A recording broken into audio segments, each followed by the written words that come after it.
Hey guys, I welcome you all to our online learning platform. Hopefully you all are doing well. चलिए आज हम लोग देखेंगे part 8 socialism in Europe and Russian revolution का। Last class में तो हमने देख लिया था कि किस तरीके से यूएसएसआर का फॉर्मेशन हुआ।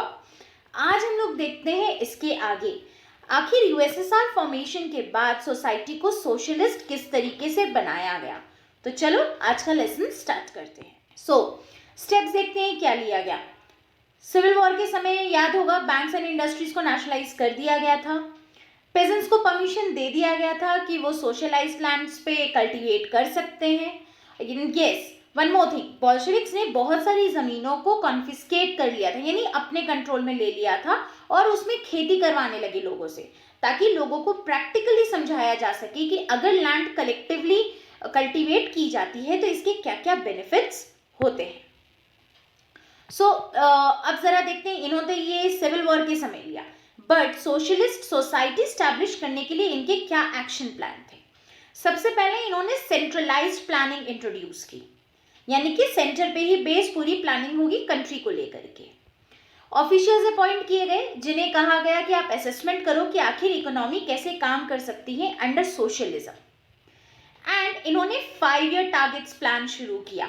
5 ईयर टारगेट्स प्लान का मतलब कि आने वाले 5 साल में क्या क्या चीजें करनी है, इसका टारगेट इन्होंने पहले ही सेट कर लिया। हर 5 साल पहले ही सेट कर लेते थे कि आने वाले 5 साल में आप क्या क्या इंट्रोड्यूस करने वाले हो, क्या क्या चीजें लाने वाले हो। इसे हम इंडिया में 5 ईयर प्लान्स के नाम से भी जानते हैं।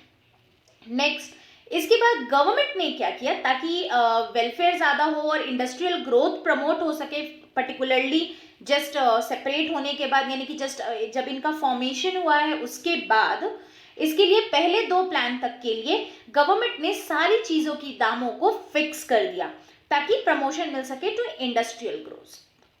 बट इसके आउटकम्स क्या हुए? इनिशियली देखो, centralize planning was actually good, इससे इकोनॉमिक ग्रोथ हुआ, नो डाउट। अगर आप इंडस्ट्रियल प्रोडक्शन की बात करो, ये तो लगभग ऑयल, कोल और स्टील के प्रोडक्ट्स में पर्टिकुलरली 100% तक बढ़ गया। नए नए फैक्ट्री सिटीज आने लगे। कहाँ पहले सिर्फ मॉस्को और सेंट पीटर्सबर्ग था, अब और नए नए फैक्ट्री सिटीज कम अप होने लगे। ठीक है, ओवरऑल देखो तो सेंट्रलाइज प्लानिंग का फायदा हो रहा था। But yes, I must say all was not well. But क्यों? Let us have a look. तो देखो, सबसे पहले कंस्ट्रक्शन जो है वो बहुत ज़्यादा रैपिड हो रहा था। तो इस रैपिड कंस्ट्रक्शन के कारण क्या हुआ, वर्किंग कंडीशंस जो है वो पुअर होने लगी। ज़्यादा से ज़्यादा अचीवमेंट करना था, पैसे कम थे भाई, तो महंगे कंडीशंस दे रहे, ज़्यादा से ज़्यादा लेबर बुला रहे, तो इस तरीके से वर्किंग कंडीशंस खराब होने लगा। जैसे एग्जाम्पल देखो, सिटी ऑफ मैग्नेटोगस्क, इन्होंने स्टील प्लांट का जो प्रोडक्शन है वो जस्ट 3 सालों में पूरा कर लिया था, मतलब 3 सालों में ही ये स्टील प्लांट कंप्लीट हो गया था। बट वर्कर्स जो यहाँ जिंदगी जी रहे थे वो बहुत ज्यादा बदतर थी। इनफैक्ट पता है, पहले ही साल में अकेले लगभग 550 स्टॉपेजेस थे वर्क के। एंड ठंड की अगर बात करो तो ठंड में तो इनके कंडीशंस बहुत ज़्यादा ख़राब थे। मतलब तुम सोचो, ये लोग रहते थे 4th फ्लोर में और इन लोगों को 4th फ्लोर से आना पड़ता था ग्राउंड फ्लोर, फिर रोड क्रॉस करना पड़ता था, रोड क्रॉस करके इन लोगों को वॉशरूम जाना पड़ता था, और वो भी ठंड जब यहाँ पर -40 डिग्री सेल्सियस टेम्परेचर पहुंच जाता था तब। यानी इन सिंपल वर्ड्स कहें तो नो डाउट डेवलपमेंट हो रहा था, बट वर्कर्स के कंडीशंस जो हैं वो दिन ब दिन खराब होते चले जा रहे थे। जब ये सारी चीजें दिखने लगी तो नो डाउट बोल्शेविक की टीम ने कुछ स्टेप्स भी लिए इनके बेटरमेंट के लिए। जैसे स्कूलिंग सिस्टम डेवलप किया गया, अरेंजमेंट्स बनाए गए फैक्ट्री वर्कर्स एंड पेजेंट्स के लिए ताकि ये यूनिवर्सिटीज में एंट्रेंस दे सके, उसमें पढ़ लिख सके। फैक्ट्रीज में महिला वर्कर के लिए क्रेचेस स्टैब्लिश किया गया ताकि महिलाएं जो है वो अपने बच्चों से दूर ना रहे, बच्चे वहीं उनके पले बड़े आंखों के सामने। इसके बाद पब्लिक हेल्थ केयर सर्विसेज को सस्ता कर दिया गया एंड मॉडल लिविंग क्वार्टर्स बनाए गए वर्कर्स के लिए ताकि उनके लिविंग कंडीशंस को इम्प्रूव किया जा सके। बट कहते हैं ना, बहुत सारे प्लान सिर्फ कॉपी में आते हैं, पेपर्स में आते हैं, तो यहाँ पे भी था, नो डाउट स्टेप्स तो लिया, बट गवर्नमेंट के पास फंड और रिसोर्स जो था वो लिमिटेड था। तो जितने प्लान्स बनाए गए उन्हें उसी तरीके से एग्जीक्यूट नहीं किया जा सका। अब लेनिन की हो जाती है इसके बाद मौत, और लेनिन के बाद जो नए हेड बनते हैं, जो बोल्शेविक पार्टी के लीडर और जो रशिया के नेक्स्ट लीडर जो बनते हैं, वो हैं आपके स्टालिन। और स्टालिन आने के बाद एक नया युग शुरू होता है जिसे हम स्टालिनिज्म कहते हैं। भाई इस युग में हुआ क्या, तो देखो सबसे पहले आने के बाद इन्होंने कुछ एग्रीकल्चरल रिफॉर्म्स लाए। भैया कैसे क्या हुआ, let us have a look. So देखो अर्ली प्लान्ड इकोनॉमी जिसे लेनिन ने इंट्रोड्यूस किया था, but yes early planned economy के पीरियड के साथ कलेक्टिवाइजेशन के डिजास्टर्स भी जुड़े हुए हैं। बट हाउ, सो देखो सबसे पहले सोवियत रशिया के टाउन्स में ग्रेन शॉर्टेज बहुत ज़्यादा बढ़ गया था ड्यूरिंग 1917 एंड 18।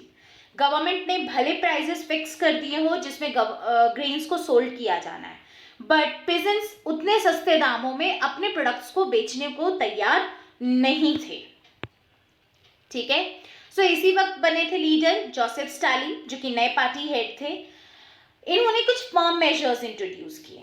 एक्चुअली इनके दिमाग में ना ये वहम पैदा हुआ कि ये जो फूड शॉर्टेज हो रहा है ना वो इसलिए हो रहा है कि जो अमीर किसान लोग हैं ना और जो ट्रेडर्स लोग हैं जो शहर ये गांव के किनारे में रहते हैं, एक्चुअली ये लोग जानबूझ करके बहुत सारा राशन को छुपा के रख रहे हैं, ग्रेन्स वगैरह को का होर्डिंग कर रहे हैं, ताकि अभी बेचेंगे तो सस्ता बेचना पड़ेगा, पर बाद में जब महंगाई जब चीजें कम होंगी तो दाम तो बढ़ते हैं गुड्स के, तो उस समय बेचेंगे तो प्रॉफिट ज्यादा होगा। तो इन्होंने जरूर स्पेक्यूलेशन किया होगा। तो स्टालिन का कहना था कि इस स्पेक्यूलेशन को रोका जाना है और उनसे सप्लाई को छीन लेकर के पब्लिक के पास बांट देना है, ताकि तुम्हारा ग्रेन का जो शॉर्टेज है उसे दूर किया जा सके। सो ये था खैर इनका ख्याली पुलाव। अब इनके ख्याली पुलाव के अनुसार, इनके ऑर्डर्स के अनुसार जो पार्टी मेंबर्स हैं वो ग्रेन प्रोड्यूसिंग एरियाज में गए, उन एरियाज को सुपरवाइज किया, जबरदस्ती ग्रेन कलेक्शन करने लगे। और कुलक्स क्या होता है भाई, तो जो अमीर किसान थे रशिया में उन्हें कुलक्स कहा जाता था, इनके यहाँ पे रेड मारने लगे। बट ये क्या, इतना सब कुछ करने के बाद भी शॉर्टेज अभी भी चल रहा था। तब स्टालिन ने कहा कि कहीं ऐसा तो नहीं है कि इस कारण प्रॉब्लम हो रहा है क्योंकि जमीन जो है छोटे छोटे टुकड़ों में बटी हुई है, चलो सारे जमीन को कलेक्टिवाइज करो, सारे लोगों के जमीन छीन लो और सारे मिल करके उसमें खेती करेंगे। तो इस तरीके से कुल्लक्स को हटा दिया गया, उनके जमीन छीन लिए गए। अब बड़े बड़े फर्म्स थे जिनको गवर्नमेंट कंट्रोल कर रहा था, बट फिर भी तुम्हारा प्रॉब्लम सॉल्व नहीं हुआ। ठीक है, कैसे? सो नाउ स्टालिन ने जो ये कलेक्टिवाइजेशन किया था इसे हम स्टालिन्स कलेक्टिवाइजेशन प्रोग्राम के नाम से जानते हैं। जरा देखते हैं कि इसके तहत हुआ क्या क्या था। तो सबसे पहले स्टालिन और उनके मेंबर्स ने क्या किया, सारे किसानों से जबरदस्ती उनकी ज़मीन ले ली और उन्हें कोलखोज में खेती करने को कहा। कोलखोज जो है वो रशियन नेम था कलेक्टिव फार्म्स के लिए। ओके, एंड अब क्या किया गया, बहुत बड़ा लैंड का हिस्सा और इम्प्लीमेंट्स जो कि छीना गया था, कॉन्फिस्केट किया गया था, वो दे दिया गया कलेक्टिव फार्म्स के लिए। अब पेजेंट्स जो है वो कोलखोज में काम करने लगे और उनसे जो कमाते थे उसकी प्रॉफिट को शेयर करने लगे। इनमें से कुछ किसान ऐसे भी थे जो इस डिसीजन से बहुत ज़्यादा गुस्से में थे, ठीक है, और वो रेडी नहीं थे, इसीलिए ये लोग अपने लाइफ स्टॉक को ही डिस्ट्रॉय करने लगे। बट स्टालिन जो है इनसे ज़बरदस्ती कोलखोज में ही करवाना चाहता था फार्मिंग, तो ये क्या करने लगा, उनको सप्रेस करने के लिए पनिश करने लगा। बहुत सारे लोगों को तो डिपोर्ट कर दिया गया और एग्जाइल पे भेज दिया गया। डिपोर्ट कर दिया गया मतलब कि शहर से निकाल दिया गया, और एग्जाइल कर दिया मतलब शहर से निकाल के किसी दूर एरिया में भेज दिया गया ताकि वो वापस आकर के सब लोगों को भड़का नहीं सके। क्लियर? सो ये है आपका स्टालिन का कल्टिवाइजेशन प्रोग्राम। बट फर्दर क्या, इतना रिप्रेशन के बाद क्या मैटर सॉल्व हो गया? नहीं, अभी भी पेजेंट्स जो है वो रेजिस्ट कर ही रहे थे, क्योंकि पेजेंट्स का कहना था कि इनका कहना था कि हम लोग किसान हैं, ना हम लोग अमीर हैं और ना ही हम आपके सोशलिज्म के अगेंस्ट हैं, बस हम कोलखोज में काम नहीं करना चाहते हैं और उसके पीछे हमारी बहुत सारी वजह है। हम चाहते हैं छोटी ही जमीन में सही बट अपनी खेती बाड़ी करें। तो स्टालिन को लगा कि भाई ये लोग तो सुन नहीं रहे, तो फिर उन्होंने आज़ादी दे दी कि ठीक है जाओ तुम अपना इंडिपेंडेंट कल्टीवेशन करो। बट यस, उन्होंने सबके सामने आज़ादी तो दे दी, बट बैकग्राउंड में इन लोगों के साथ बहुत बुरा बदतर व्यवहार किया जाता था। दे वर ट्रीटेड अनसिंपैथेटिकली। ओके, सो अब जरा देखते हैं जो ये स्टालिन ने डिसीजन लिया था रिगार्डिंग कलेक्टिवाइजेशन, इसका रिजल्ट क्या हुआ। तो देखने को क्या मिला कि कलेक्टिवाइजेशन करने के बाद भी प्रोडक्शन में कोई ज़्यादा बढ़ोतरी नहीं हुई। इनफैक्ट 1930-33 में तो बैड हार्वेस्ट हो गया था, वो भी one of the most devastating famines के कारण, जो कि पूरे सोवियत हिस्ट्री में सबसे खराब फेमाइन माना जाता है। इनफैक्ट इस फेमाइन में लगभग 4 मिलियन पीपल लोग मर गए थे। तो अल्टीमेटली बोलो तो कलेक्टिवाइजेशन का भी कोई खास बेनिफिट नहीं मिला, यानी कि इनका ये प्लान एक बहुत बड़ा फ्लॉप प्लान था। एंड इनफैक्ट खुद पार्टी मेंबर्स जो थे वो इस अब प्लान को क्रिटिसाइज करने लगे। एंड अब भैया वही सिलसिला फिर से चला, स्टालिन को क्रिटिसाइज करे तो स्टालिन और उनके जो सपोर्टर्स और जो सिंपैथाइजर्स थे ये लोग मिलकर के क्या करने लगे, जो लोग इनके क्रिटिक्स हैं उनको कंसीडर करने लगे कि ये लोग सोशलिज्म के अगेंस्ट कॉन्स्पिरेसी कर रहे हैं, तो इनके अगेंस्ट स्टेप्स लिया जाना चाहिए। एंड इसके बाद अब एक्यूजेशंस किया जाने लगा पूरे कंट्री में, आरोप प्रत्यारोप चल रहा था, भाई नहीं तुम्हारे कारण हुआ है, नहीं तुम्हारे कारण हुआ है, ये कंटिन्यूअसली चलते जा रहा था। एंड 1939 आते आते लगभग 2 मिलियन पीपल ऐसे थे जिन्हें या तो जेल में डाल दिया गया था, नहीं तो लेबर कैंप्स में रख दिया गया था, क्योंकि ये लोग स्टालिन को क्रिटिसाइज कर रहे थे। एंड इनफैक्ट इनमें से बहुत सारे लोग तो ऐसे थे जिन्हें जबरदस्ती कन्फेस कराया गया कि ये लोग देशद्रोह हैं और इन्हें एग्जीक्यूट कर दिया गया। सो कहीं ना कहीं स्टालिन भी जो है वो डिक्टेटर की तरह ही काम करने लग गए। सो ये चल रहा था। अब इतनी सारी चीजें जो है वो दुनिया भर के लोग तो देख ही रहे थे, न्यूज़पेपर्स में पढ़ ही रहे थे। तो जरा देखते हैं कि ये जो रशियन रिवॉल्यूशन हुआ और जो यूएसएसआर का फॉर्मेशन हुआ, इसका क्या इन्फ्लुएंस पड़ा बाकी दुनिया पे। तो चलो let us have a look on that. So देखो, सोशलिज्म को लेकर के एक मिक्स्ड रिस्पॉन्स मिल रहा था लोगों से, क्योंकि नो डाउट सोशलिज्म से गरीबों को फायदा हो रहा था, बट जो स्टालिन और लेनिन कर रहे थे इनसे पब्लिक और जो बाहर के देश के लोग हैं ये लोग परेशान थे। नो डाउट इनफैक्ट रशिया में ही मोस्ट ऑफ द पार्ट्स में कम्युनिस्ट पार्टीज बनाई गई थी, जैसे कि एग्जाम्पल देख लो ग्रेट ब्रिटेन का कम्युनिस्ट पार्टी, तो they were supporting this. But yes बहुत सारे लोग भी थे जो क्रिटिसाइज कर रहे थे। इनफैक्ट पता है सोशलिज्म रशिया से बाकी देशों में भी फैली और ये खुद बोल्शेविक्स के द्वारा भी फैलाई गई थी। जैसे एग्जाम्पल देखो, बोल्शेविक्स ने कॉलोनीज को एनकरेज किया कि आप भी इस एक्सपेरिमेंट को फॉलो करो। इसके लिए एक कॉन्फ्रेंस भी किया गया था जिसका नाम था conference of the peoples of the East, जिनमें बहुत सारे नॉन रशियंस पार्टिसिपेट किए थे। फिर एक इंटरनेशनल बॉडी बनाई गई थी जो कि प्रो बोल्शेविक सोशलिस्ट पार्टी का इंटरनेशनल यूनियन था, इसका नाम था कॉमिंटर्न। फिर कम्युनिस्ट के यूनिवर्सिटी भी खोली गई जहाँ पर पे सोशलिज्म को लेकर के एजुकेशन दिया जाने लगा और ईस्ट के जो वर्कर्स हैं उनको यहाँ पर पे एजुकेशन दिया जा रहा था। एंड जब सेकेंड वर्ल्ड वॉर आते आते हुआ क्या, यूएसएसआर जो है उसने पूरी दुनिया में सोशलिज्म का डंका बजा दिया था, यानी कि पूरी दुनिया में अब सोशलिज्म के बारे में हर देश जानता था, यानी सोशलिज्म को एक ग्लोबल फेस मिल चुका था। But yes, no doubt socialism में इम्प्रूवमेंट हुए। अल्टीमेटली अभी तक आपने यहाँ देखा है जितना लेनिन के आने के बाद से, तो अब ये क्लियर ही हो गया होगा आपको ये चीज कि all was actually not well. Let us have a look how. See 1950s आते आते देखा क्या गया कि कंट्री के अंदर में ही जो यूएसएसआर की गवर्नमेंट है वो रशियन रिवॉल्यूशन के आइडियल्स को फॉलो नहीं कर रही है। They are working according their needs. Russian revolution में जो जो आइडियल सेटअप किए गए थे वो भी फॉलो नहीं हो रहे। इनफैक्ट वर्ल्ड सोशलिस्ट मूवमेंट्स में भी देखने को मिला कि सोवियत यूनियंस जो बनी है वो अपने इरादे से भटक गई है। जैसा याद होगा मैंने पीछे ही बताया था आप लोगों को लास्ट लेसन में कि सोवियत यूनियन जितने भी नॉन रशियन नेशनलिटीज थे जो सोशलिज्म के आइडिया के साथ आगे बढ़ रहे थे वो अपने रास्ते से भटक गए थे। ठीक है।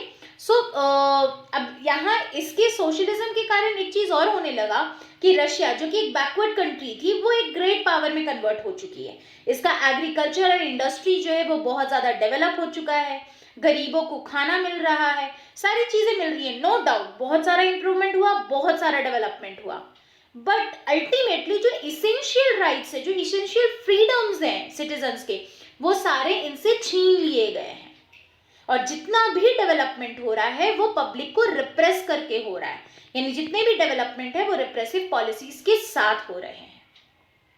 सो at the end of the day अगर मैं कहूँ तो ultimately socialism was not at all good for the countries because of various reasons. Like end of 20th century अगर आते आते देखो तो जो इंटरनेशनल रेप्यूटेशन था यूएसएसआर का एज अ सोशलिस्ट कंट्री वो डिक्लाइन करने लगा, क्योंकि वहां सोशलिज्म तो थी बट पब्लिक के पास बेसिक फ्रीडम्स नहीं थे. नो डाउट वहां सोशलिस्ट आइडियल्स थे बट पब्लिक का जो इसेंशियल फ्रीडम्स है, इसेंशियल राइट्स है, वो उनसे छीन लिया गया था. हाँ, ये जरूर कहेंगे कि पूरी दुनिया में सोशलिस्ट आइडियल्स ने अपनी एक जगह बना ली थी, बट सोशलिज्म को पूरी तरीके से अडॉप्ट करना किसी भी कंट्री को अब गवारा नहीं था. तो नो डाउट सोशलिस्ट आइडियाज अच्छे थे, कंट्रीज ने, अलग अलग कंट्रीज ने इसे अडॉप्ट किया बट अपने अपने अलग तरीके से. So with this we come to the end of the chapter. Hopefully अच्छे से क्लियर हो गया है. एक बार रिकैपुलेट कर लेते हैं आज का क्लास. आज हमने देखा कि कैसे सोशलिस्ट सोसाइटी बनाया गया, जिसमें हमने देखा कि लेनिन ने सिविल वॉर के समय कुछ स्टेप्स लिया था, जैसे कि बैंक को नेशनलाइज करना, फिर लैंड का रीडिस्ट्रीब्यूशन एंड एटसेट्रा. इसके बाद लेनिन की जो है वो मौत हो जाती है. स्टालिन आते हैं. जब स्टालिन आते हैं तो फूड शॉर्टेज होता है, इसके लिए वो कलेक्टिवाइजेशन प्रोग्राम लाते हैं, जिसके तहत प्राइवेट लैंड को कॉन्फिस्केट किया गया और कोलखोज बनाया गया. और कोलखोज में ही जबरदस्ती लोगों से खेती कराई जाने लगी, जबकि लोग ऐसा नहीं चाहते थे. और ये स्टालिन के अगेंस्ट जो भी जाता था उसे रिप्रेस किए जाने लगा. एंड देखते देखते लगभग 2 से 3 मिलियन लोग जो है वो जेल में भर गए थे, सिर्फ इन पब्लिक जो भी आपका गवर्नमेंट के अगेंस्ट आवाज उठ रही है इसे लेकर के. फाइनली जो आपका सोशलिज्म का आइडिया है वो पूरी दुनिया में पॉपुलर हुआ. इसमें बोल्शेविक्स का बहुत बड़ा रोल रहा, बट यूएसएसआर में जो चीजें हो रही थी वो पूरी तरीके से सही नहीं थी, क्योंकि नो डाउट वहां डेवलपमेंट हो रहा था, बट डेवलपमेंट हो रहा था किसके आधार पर पे, तो फंडामेंटल राइट्स जो सिटीजन का है उसे छीन करके, थ्रू रिप्रेसिव पॉलिसीज. सो कंट्रीज ने, जितने भी दुनिया भर की कंट्रीज हैं, उन्होंने सोशलिस्ट आइडियल्स को रिस्पेक्ट तो दिया और अपने कंट्रीज में अडॉप्ट भी किया, बट यूएसएसआर की तरह नहीं, अलग अलग तरीके से, ताकि फंडामेंटल राइट्स जो हैं वो पब्लिक के नहीं छिनाए. एंड विद दिस यूएसएसआर की कहानी खत्म हुई. होपफुली ये पूरा चैप्टर आपको अच्छे से क्लियर हो गया है, एंड इवन आज का लेक्चर भी. हाउएवर अगर कहीं कोई डाउट है तो you can ask that in the comment section. And ये वीडियो अच्छा लगा है तो kindly hit the like button. So with this, tata, bye bye, see you, take care.